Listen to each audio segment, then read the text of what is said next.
Praise the Lord. ஆகையால் எனக்கு பிரியமான சகோதரரே, கர்த்தருக்குள் நீங்கள் படுகிற பிரயாசம் விருதாவா இராதென்று அறிந்து நீங்கள் உறுதிப்பட்டவர்களாயும் அசையாதவர்களாயும் கர்த்தருடைய கிரியையிலே எப்பொழுதும் பெருகுகிறவர்களாயும் இருப்பீர்களாக. இன்று அசையாதவர்கள், நாம அசையாதவர்களாய் இருக்க வேண்டும் என்பது குறித்து நாம பார்க்க போகிறோம். அசையாதவர்கள் என்று சொன்னால் லெட் நத்திங் மூவ் யூ. எதுவும் நம்மை அசைக்க கூடாது. எதுவும் நம்மை அசைக்க நாம் இடம் கொடுக்க கூடாது என்பதைத்தான் இந்த வசனத்தின் மூலமாக நாம் தெரிந்து கொள்கிறோம். ஏதாவது நம்மை அசைத்து விட்டால் நிச்சயமாக நம்முடைய வாழ்க்கையிலே நாம் ஜெயிக்க முடியாது. அசைக்கின்ற காரியங்கள் வரத்தான் செய்யும், ஆனால் அதை நாம மேற்கொள்ள வேண்டும். அநேக நேரங்களில் அநேக முடிவுகளை எடுக்கக்கூடிய சூழ்நிலைக்கு நாம தள்ளப்படுகிறோம். அந்த முடிவுகளை நாம் எடுக்கும் பொழுது அது நல்ல முடிவுகளாக ஆண்டவருடைய கிருபையினால் நாம் எடுத்தோம் என்று சொன்னால் அந்த முடிவின் மூலமாக நமக்கு வெற்றி கிடைக்கும்.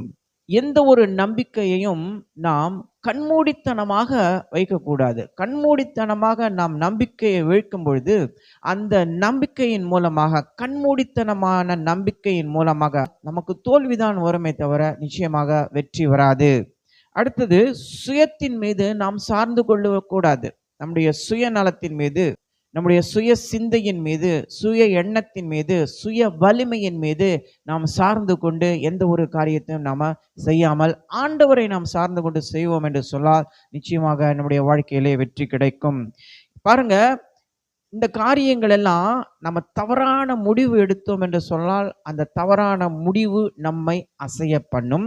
கண்மூடித்தனமான நம்பிக்கையை நாம் வைத்தோம் என்று சொன்னால் அதுவும் நம்மை அசைய பண்ணும். சுயத்தின் மீது நாம் சார்ந்து கொண்டால் அதுவும் நம்மை அசைய பண்ணும்.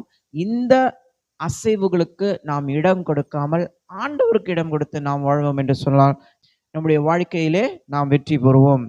எனவே வாழ்க்கையிலே நாம கவனமாக இருக்க வேண்டும்.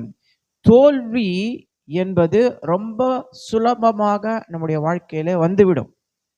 கண் மூடி கண் திறப்பதற்குள்ள ஒரு தோல்வி நம்மை சூழ்ந்து கொள்ளும். ஆனால் வெற்றி என்பது அவ்வளவு சுலபமாக வராது. அதனால தான் தொடர்ந்து உங்களுக்கு வாழ்க்கையில வெற்றி பெறுவது எப்படி என்று தேவனுடைய வார்த்தையை வைத்து நான் உங்களுக்கு சொல்லி கொண்டு வருகிறேன். எனவே பாருங்க, தோல்வி அடையக்கூடிய காரியங்கள் உங்கள் வாழ்க்கைக்கு வர உங்களை அசைய பண்ண நீங்கள் இடம் கொடுத்து விடாதீர்கள்.